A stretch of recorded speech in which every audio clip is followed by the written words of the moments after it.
Muy bien. Vamos a comenzar entonces la reunión de esta noche y el tema que tenemos para ahora es el día de Pentecostés, que esto pues tiene que ver básicamente con el incidente en Hechos capítulo 2 y se va a dar cuenta pues de que hay una serie de cosas de veras por demás interesantes que vale la pena que nosotros podamos conocer acerca de ese pasaje de las Escrituras, ¿va? Porque a veces cuando se habla acerca del día de Pentecostés, dependiendo de la línea que se tenga, como que se le tiene miedo, como que es algo de lo que no se debe de hablar, pero no, mire, si las escrituras lo hacen, pues la verdad que nosotros lo debemos de hacer y vamos a ver pues todo lo bonito que tiene para nosotros, ¿no? Entonces, una de las primeras cosas con las que vamos a comenzar precisamente hablando acerca del día de Pentecostés tiene que ver con lo siguiente. Era el hecho pues de que se había hecho la promesa del Espíritu Santo.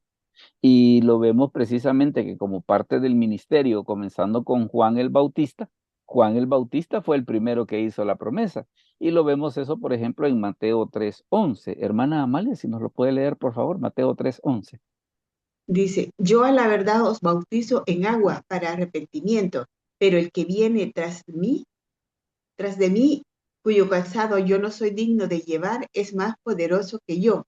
Él os bautizará en Espíritu Santo y fuego. Correcto. Entonces, mire usted de que ya desde el ministerio de Juan el Bautista, ya Juan el Bautista decía, mire, el que viene después de mí, hablando acerca de Jesucristo, dice, va a bautizar, dice, en Espíritu Santo y fuego. Ya desde ahí ya venía esa situación, ¿verdad? Luego, fíjese que, por ejemplo, si lo vemos ya Jesús en su ministerio, mire, por ejemplo, lo que dice en Juan 14 del 15 al 18. Hermana Gladys, si lo puede leer, por favor. Juan 14 del 15 al 18. Amén. Si me amáis, guardad mis mandamientos. Y yo rogaré al Padre y os dará otro consolador para que esté con vosotros para siempre. El Espíritu de verdad, al cual el mundo no puede recibir porque no le ve ni le conoce. Pero vosotros le conocéis porque mora con vosotros y estará en vosotros. No os dejaré huérfanos, vendré a vosotros. Correcto. Entonces ahí usted puede darse cuenta de que, bueno, primero Juan habla acerca de eso, el Señor Jesucristo también hace esa misma promesa de que iba a pedir al Padre por el Consolador, que en este caso Consolador es uno de los nombres que las Escrituras le dan al Espíritu Santo, ¿no?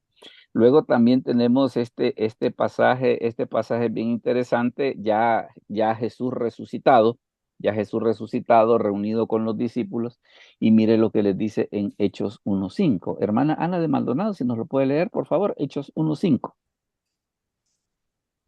Amén, pastor. Ahorita.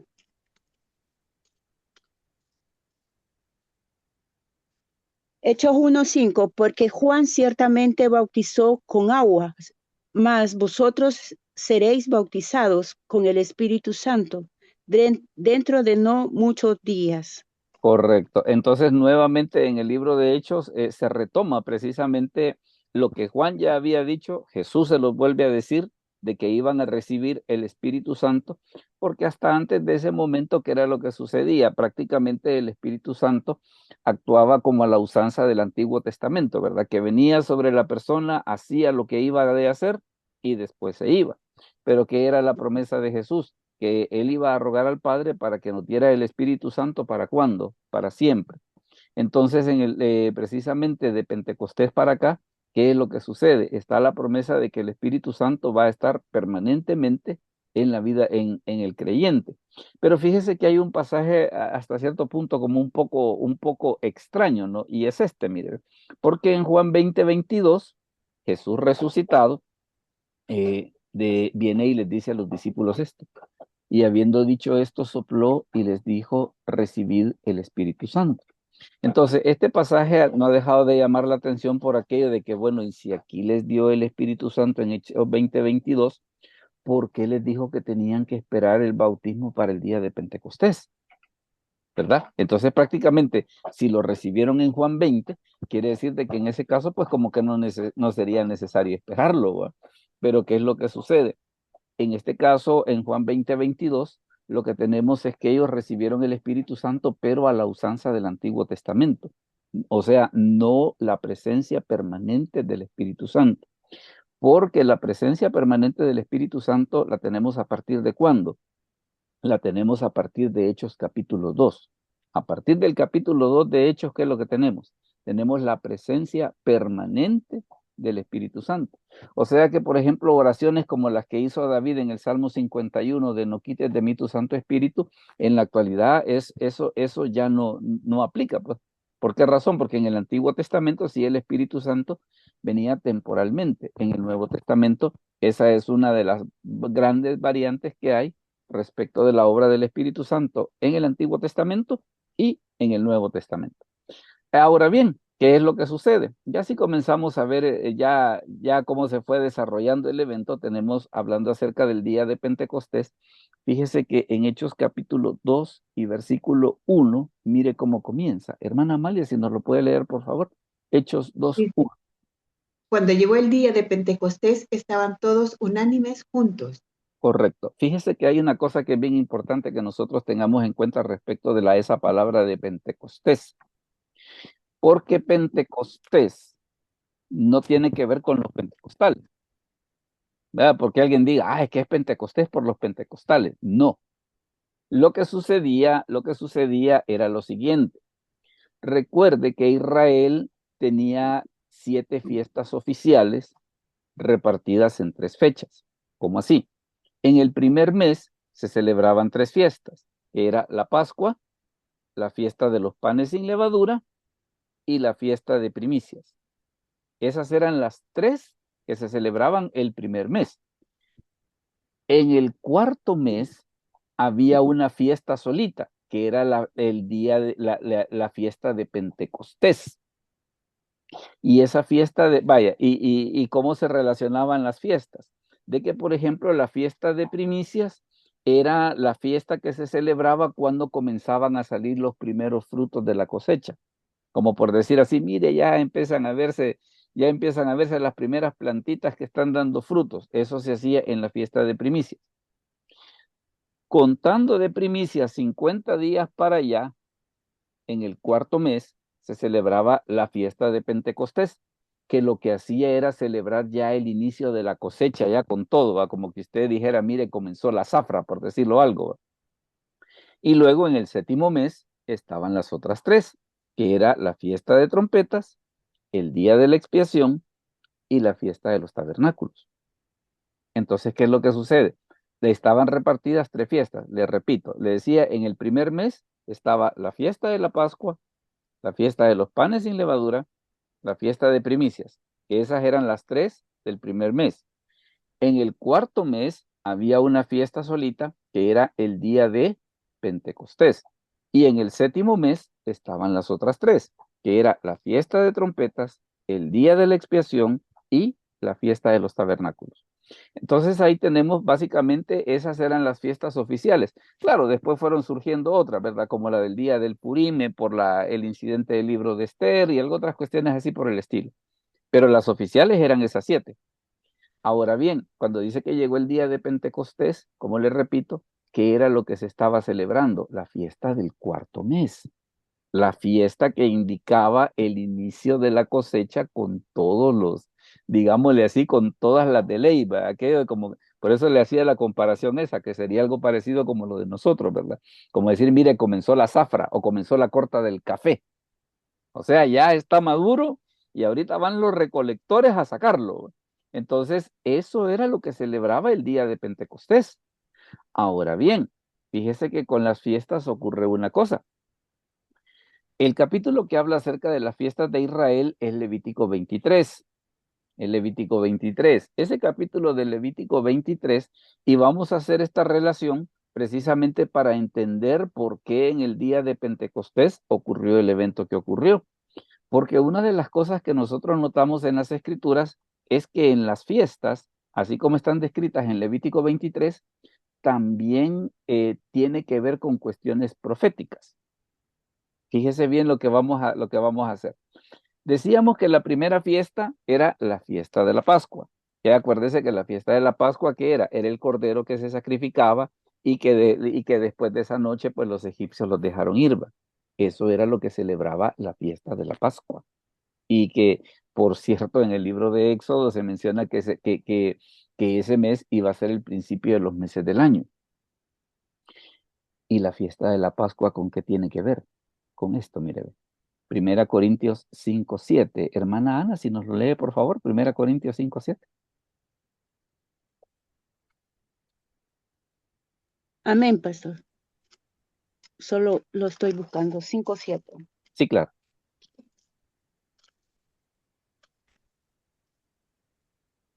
Amén. Limpiaos pues de la vieja levadura, para que seáis nueva masa, sin levadura, como sois, porque nuestra Pascua es Cristo, ya fue sacrificado por nosotros. Amén. Correcto. Entonces, mire qué es lo que sucede. Y la Pascua y la fiesta de la Pascua, ¿quién la cumplió? Cristo. No y ahí vea de que el apóstol Pablo no deja lugar a dudas, ¿va? Porque ¿qué es lo que dice?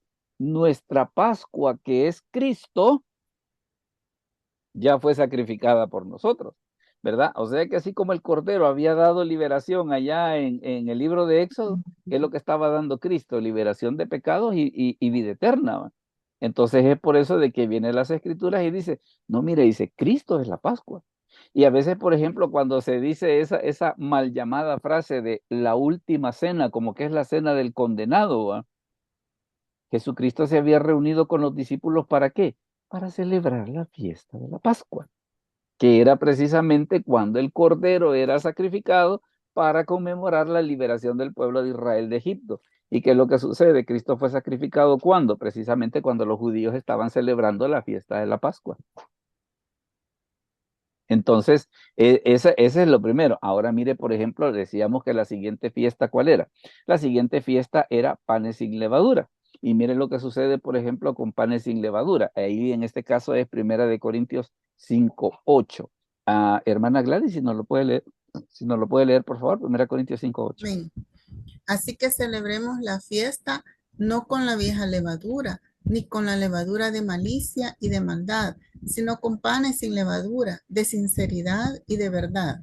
Correcto. Le decía que Pascua, panes sin levadura y primicias se celebraban el primer mes. ¿Por qué? Porque Pascua se celebraba el día 14, se sacrificaba el cordero. El día 15, que era el día siguiente, comenzaba panes sin levadura, que se comía panes sin levadura durante 7 días.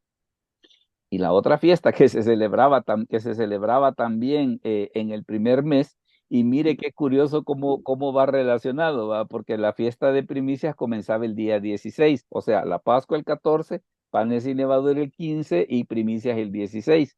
Y mire qué es lo que sucede hablando acerca de la fiesta de primicias. Primera Corintios 15:23, mire lo que dice, pero cada uno en su debido orden.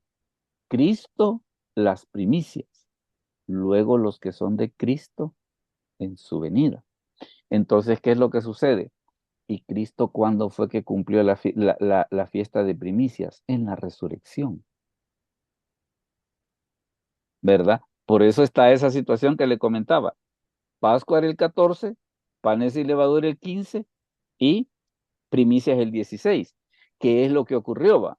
Jesucristo fue crucificado viernes, sábado comienza panes sin levadura, domingo que comenzaba la fiesta de primicias es cuando Cristo resucita. Entonces, ¿qué es lo que está haciendo Jesús en ese momento? Está cumpliendo las fiestas. Está cumpliendo las fiestas.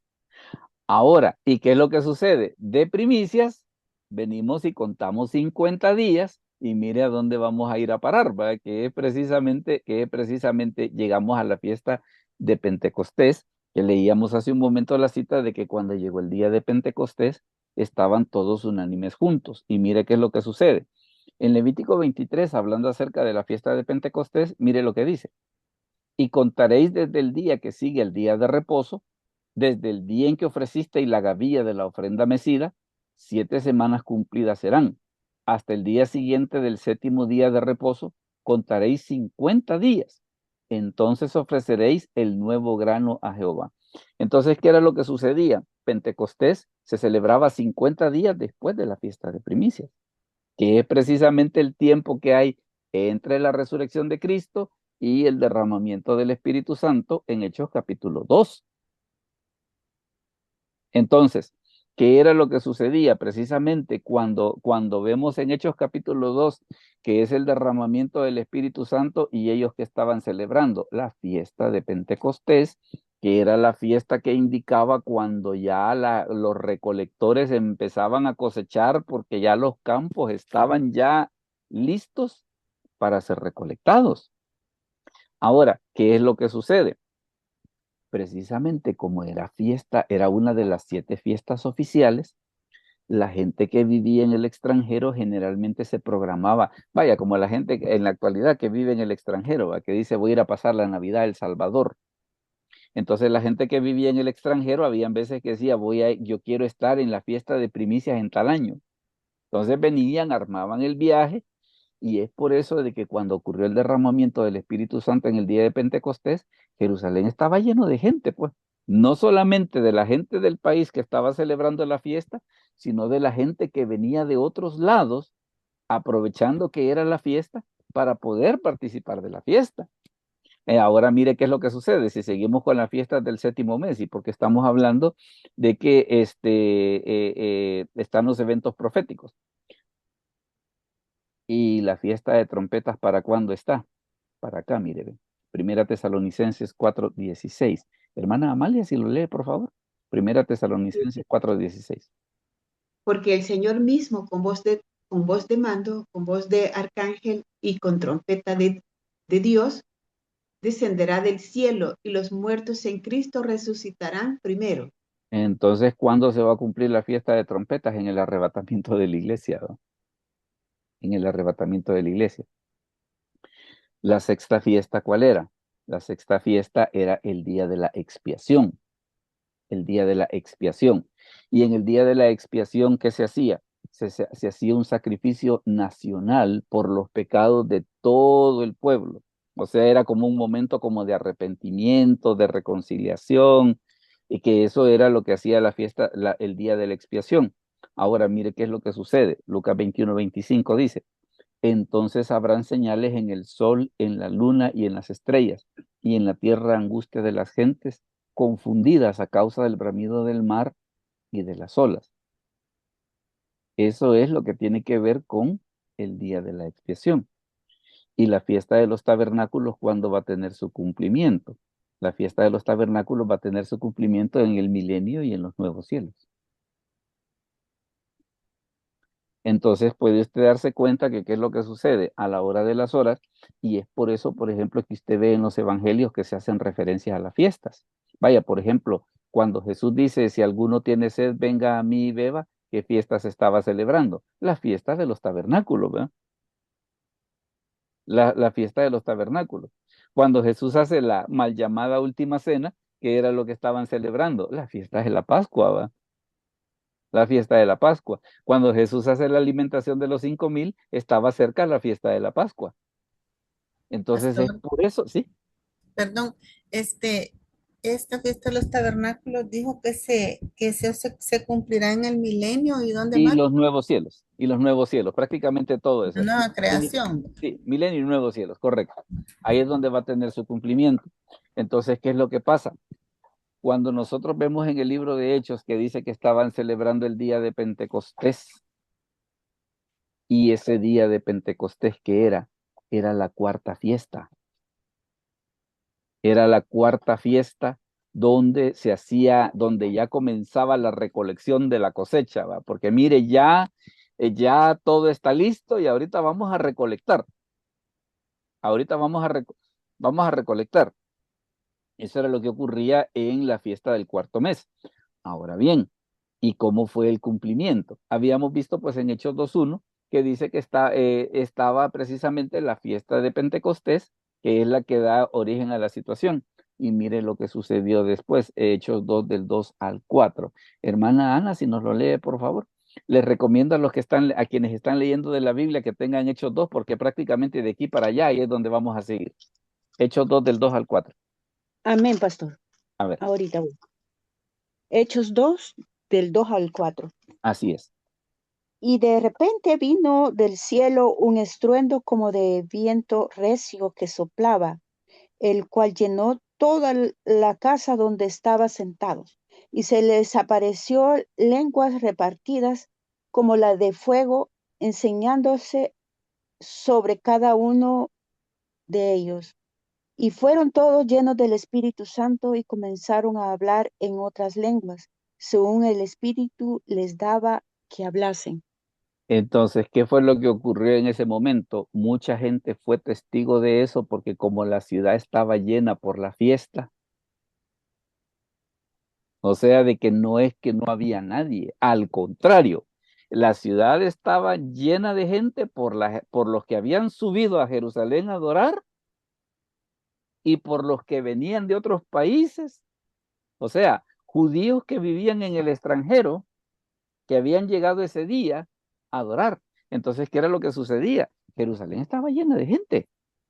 Jerusalén estaba llena de gente. Y tan es así que mire lo que sucedió. Hermana Gladys, si nos lee por favor los versículos del 6 al 10. Mm, Y hecho este estruendo, se juntó la multitud y estaban confusos, porque cada uno les oía hablar en su propia lengua. Y estaban atónitos y maravillados, diciendo, mirad, ¿no son galileos todos estos que hablan? ¿Cómo, pues, les oímos nosotros hablar cada uno en nuestra lengua en la que hemos nacido? Partos, medos, elamitas y los que habitamos en Mesopotamia, en Judea, en Capadocia, en el Ponto y en Asia, en Frigia y Panfilia, en Egipto y en las regiones de África más allá de Cirene, y romanos aquí residentes, tanto judíos como prosélitos, cretenses y árabes. Les oímos hablar en nuestras lenguas las maravillas de Dios. Entonces los judíos que vivían en el extranjero de todas esas regiones, más de alguien había llegado. Y sabe, y mire lo tremendo del caso, porque Pentecostés tiene que ver con la cosecha. Porque esta gente habían llegado a Pentecostés para participar de la fiesta. ¿Qué iba a suceder al ver o al escuchar lo que en ese momento estaba sucediendo? Iban a regresar a su tierra e iban a llevar la noticia. Entonces, claro, en esa época no había Zoom, ¿verdad? No había YouTube, no había ninguno de ese tipo de cosas. Entonces, ¿qué hizo Dios? Ok, vamos a hacer una cosa, vamos a traerlos a todos para acá, para que todos escuchen aquí y para que cuando se vayan de regreso para sus casas se lleven la noticia de qué fue lo que sucedió aquí, ¿verdad? Esa ciudad de Cirene, que era, por ejemplo, de donde era Simón de Cirene, el que hicieron cargar la cruz, eso es en el norte de África. Entonces habían gente del norte de África que habían llegado, judíos que vivían allí, que ese día habían llegado para participar de la fiesta de la fiesta de Pentecostés. Sucede el milagro que el Espíritu Santo es derramado y qué iba a suceder con ellos al regresar a su casa, qué iban a llevar. Hey, mira, ¿y qué pasó y qué pasó esta vez en la fiesta? ¿Cómo te fue en Pentecostés? Ah, fíjate que sucedió esto porque se derramó el Espíritu Santo, comenzaron a hablar en nuestras lenguas y comenzaron a hablarnos acerca de las maravillas de Dios. ¿Verdad de que al verlo de esa manera el pasaje se le tiene menos miedo? Y al contrario, es incluso hasta interesante pues de ver la manera precisamente en la que Dios obró este milagro y en el momento en el que lo hizo, ¿verdad? Porque el momento en el que lo hizo tenía que ver precisamente con esa situación. Ahora bien, está también la explicación del hecho, porque la verdad es que este milagro no quedó exento de problemas, ¿verdad? Porque mire lo que sucedió en Hechos 2 del 12 al 13. Eh, veamos, hermana Amalia, si lo lee, por favor, Hechos 2 del 12 al 13.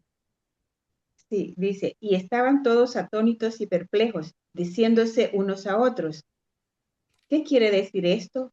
Mas otros burlándose decían, están llenos de mosto. Correcto, entonces vea qué es la situación, que a veces la manifestación del Espíritu Santo para aquella persona que no está en sintonía, a veces no la entiende, le parece que es una locura.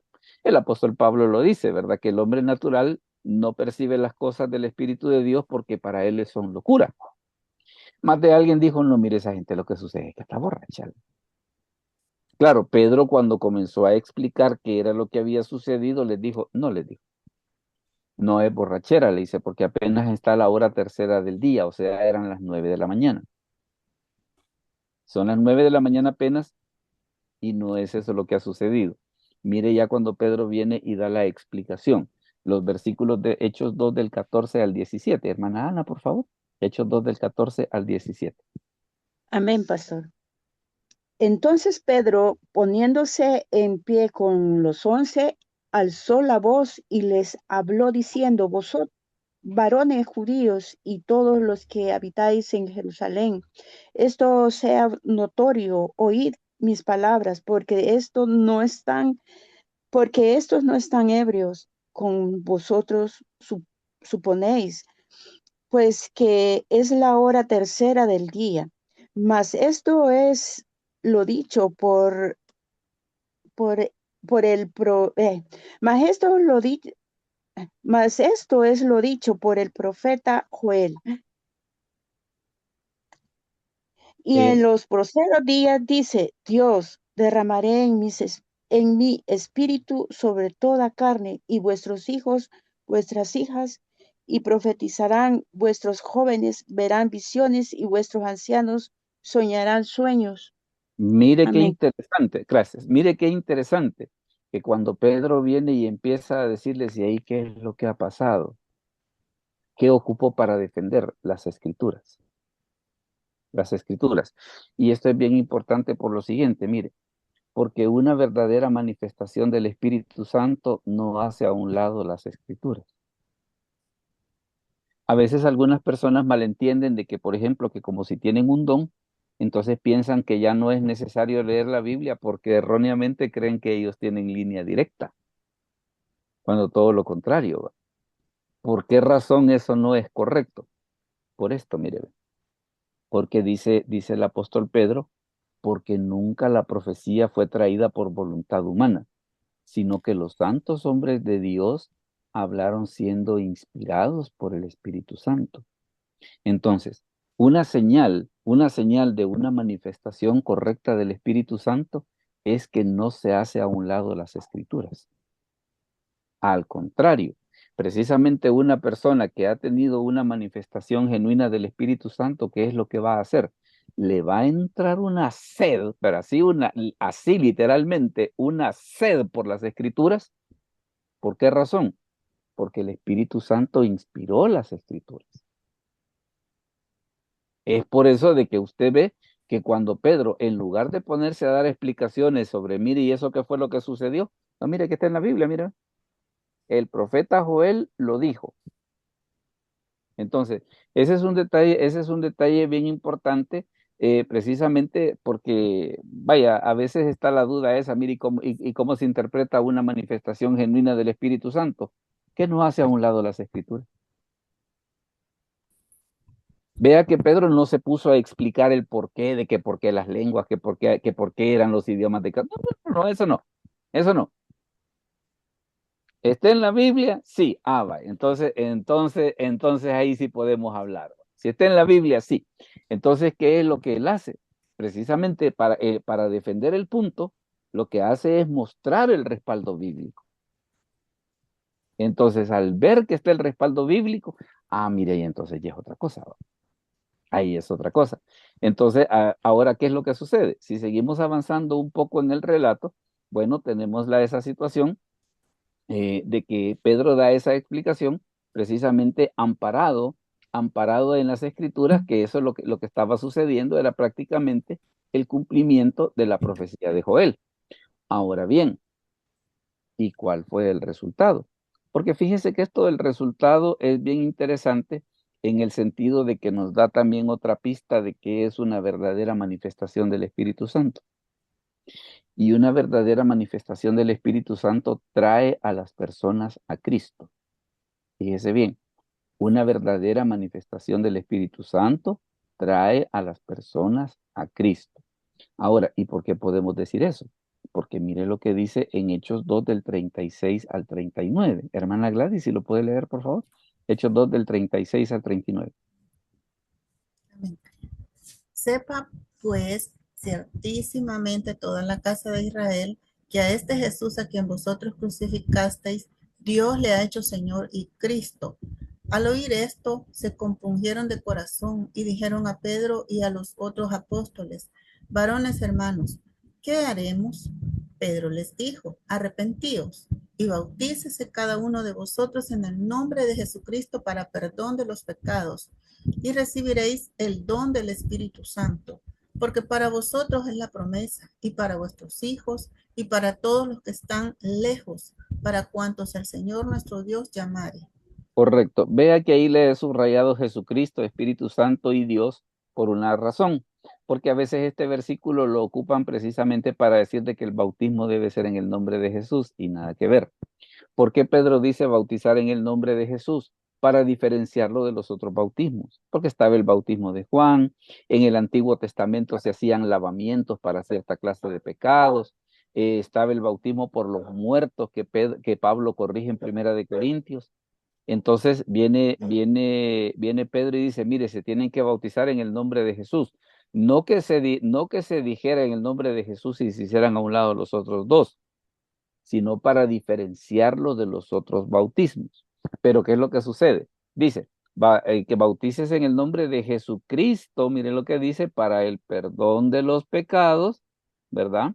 De Jesucristo para el perdón de los pecados y recibiréis el don del Espíritu Santo.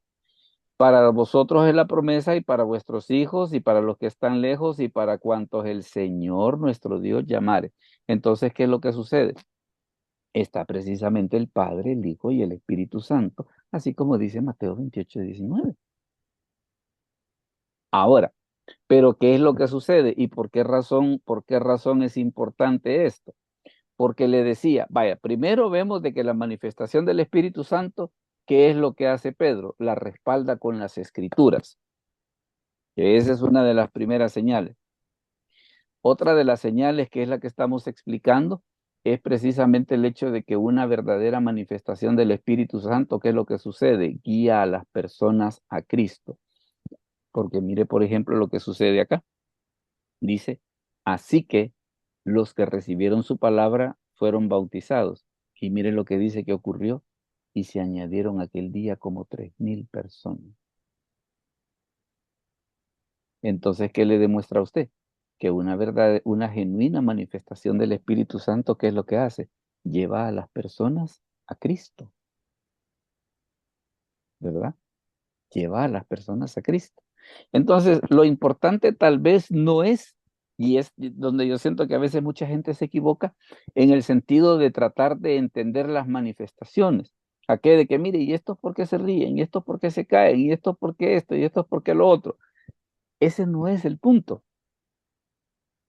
La pregunta que habría que hacer es, ¿se convierte en las almas? Esa es la pregunta que hay que hacer. ¿Se convierte en las almas? Los creyentes se afianza, se fundamenta su fe en Jesucristo. Si a esas dos cosas la respuesta es sí, estamos bien. Porque lo importante no es las cosas que suceden, sino los resultados que producen, ¿verdad? Y como le decía en los resultados, ¿se convierte en las almas? La fe de los creyentes se cimenta. Si a esas dos cosas la respuesta es sí, bienvenido sea.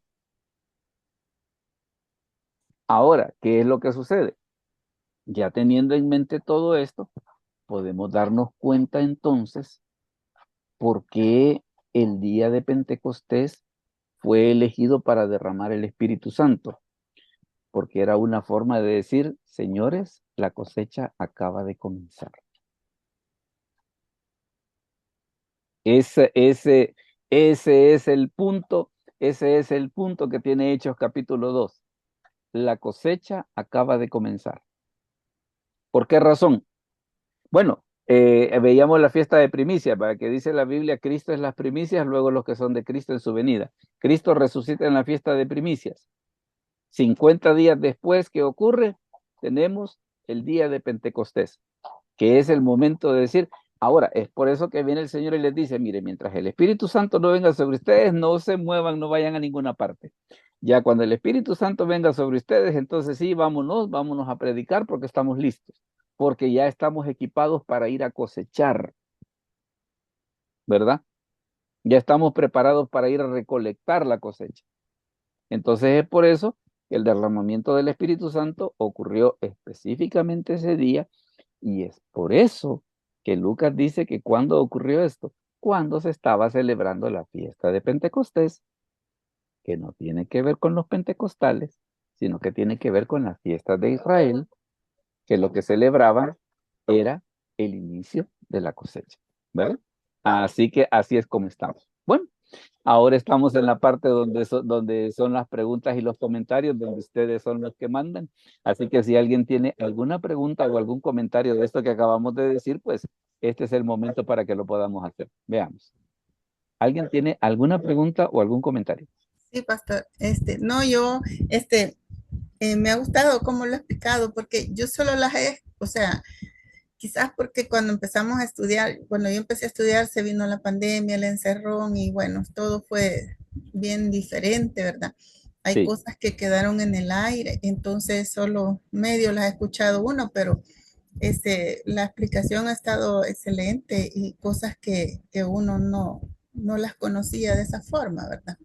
Ujú. No las conocía de esa forma. Y la forma en que el Espíritu Santo se manifestó en ese momento. Y el momento que eligió para hacerlo, que tal vez eso es la otra parte interesante. Sí, pues como una estrategia, ¿verdad? Claro. Para que el Evangelio se expandiera. Usó las lenguas, los idiomas de las personas para que lo fueran a proclamar a sus naciones. Claro, claro. Entonces le diré, si hay movimiento estratégico, si hay movimiento estratégico del Espíritu Santo, lo vemos en Hechos capítulo 2, porque toda esta gente que regresó a su tierra, ¿qué fue lo que hizo? Contar lo que había ocurrido ese día. ¿Verdad? Mm. Es una de las cosas definitivamente más estratégicas que nosotros podemos notar del obrar del Espíritu Santo, ya ¿cómo se llama? Ya en la salvación de las almas. Veamos, ¿alguna otra pregunta o algún otro comentario más antes de anunciarles el tema de la próxima semana? Veamos. Hermano, Dígame. una pregunta. Usted dijo que Pentecostés era bueno, ahí decía que era un festival judío anual que se Sí, daba en el cuarto mes. sí, Era la cuarta fiesta. sí. Pero en sí, Pentecostés, ¿qué significa? Significa el cincuentavo. Cincuentavo. Cincuentavo, eso es lo que significa. O sea, como que diría el día 50. Eso es lo que significa Pentecostés, Ah, día el día, 50. el día 50. Entonces, ¿por qué razón? Porque de primicias contaba 50 días y llegaba a Pentecostés. Ajá, pero el inicio de la cosecha. Así es. Ahí entiende usted un poco mejor por qué razón, vaya, Jesús dice que se estuvo apareciendo a sus discípulos resucitados durante 40 días. Les dijo, espérense un ratito. ¿Cuánto? 10 días más, que era lo que faltaba para llegar a la fiesta de Pentecostés. Pues. Pentecostés. Espérense Ujú. 10 días más porque el Espíritu Santo va a venir sobre ustedes y entonces ahí va a empezar la cosecha de las almas con todos los poderes, ¿no? Porque van a tener Mm. el Espíritu Santo para poder hacerlo. Y ahora es diferente, ¿verdad, pastor? Que en el sentido de que toda persona que recibe a Cristo, de una vez recibe el Espíritu Santo. Así es, pero ¿por qué razón? Porque de Pentecostés para acá este es el cambio. De Pentecostés para acá este es el cambio. Y vea de que incluso Pedro en su predicación, ¿qué es lo que les dice? Arrepiéntanse, bautícense y van a recibir el Espíritu Santo. O sea, todo viene de una sola vez. Todo viene de una sola vez. Y también eso le explica a usted porque, por ejemplo, usted ve en el libro de Hechos que la gente creía y se bautizaba el mismo día. Porque la regla así debería de ser, que la gente crea y se bautice el mismo día. Sí, nosotros somos los que hemos agarrado la comodidad, va, de que, vaya, como lo que ustedes querían era que yo recibiera a Cristo, vaya, ya lo recibí, pero no me bautizo todavía porque es mucho compromiso. No, miren, las escrituras ambas cosas iban, pues, detrás de la una iba la otra, va. Y ese es un detalle que le digo, hay que tener muy en cuenta, ¿va? Detrás de una cosa y va la otra. Veamos. ¿Alguna otra preguntita más antes de que anunciemos el tema de la próxima semana? ¿Estamos todos bien, estamos bien hasta aquí? Ah, Bien. más tarde, Pastor, dígame. perdón, el Pentecostés dijo usted que tenía que ver con Lo cumplió Jesús con la resurrección, ¿verdad? No, Jesús cumplió la Las resurrección. No, primicias. con las primicias cumplió la resurrección. Con primicias. Con las primicias. Sí. Ah, bueno. 50 días después de primicias, que ya era el inicio de la cosecha, entonces es el día de Pentecostés. Es por eso de que en Pentecostés se convirtieron 3,000. Porque ya era el inicio de cosecha. Pues sí. Gracias, pastor. Era el inicio de cosecha. Veamos, ¿algo otra más o todos estamos bien hasta aquí? Bueno, entonces, si no, de cualquier manera, pues más tarde va a estar subido el video y también vamos a compartir la presentación, porque más de alguien me dice de que también la presentación como que le ayudaría bastante, ¿va? Voy a mencionarles cuál va a ser el tema para la próxima semana, y el tema para la próxima semana es este, mire, ve, la regeneración. La regeneración. Fíjese que esta es una de las doctrinas básicas, pero bien básicas, pero que bien interesante que las escrituras enseñen. O sea, lo que Jesús le dijo a Nicodemo que iba a hacer en él, pues que iba a nacer de nuevo. Esa es la regeneración. Entonces, ese va a ser el tema que vamos a estudiar la próxima semana. Así que no me queda más pues que agradecerles primero que hayan estado en la reunión de hoy y quedar convidados pues para la reunión de la próxima semana. Así que por el momento, pues vamos a orar para terminar. Oramos al Señor. Padre, te damos gracias por este momento. Te suplico Gracias. que bendigas a cada una de las hermanas que se congregaron en este momento, a los que van a ver el video posteriormente. También te suplico que tú puedas hablar a sus corazones. Te lo agradecemos en el nombre de Jesús. Amén. Bueno, muchas gracias entonces. Dios les Gracias, bendiga pastor. y nos Gracias. vemos a la próxima. Dios los Adiós. bendiga. Gracias, buenas noches. Buenas Dios les noches. bendiga.